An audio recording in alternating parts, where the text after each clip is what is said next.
This is a story of Juha and the Cat, which I learned from Nima at the World Storytelling Cafe.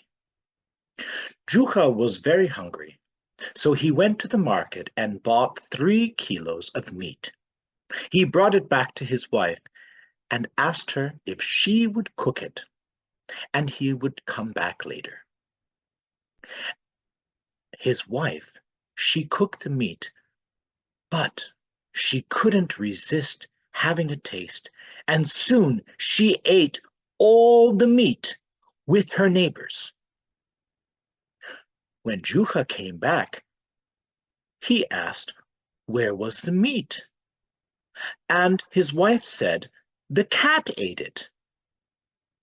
Juha went to the cat and weighed it, and found that the cat weighed 3 kilos.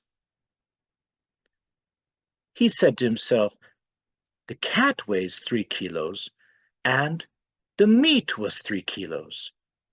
So if this is the cat, where is the meat? And if this is the meat, where is the cat?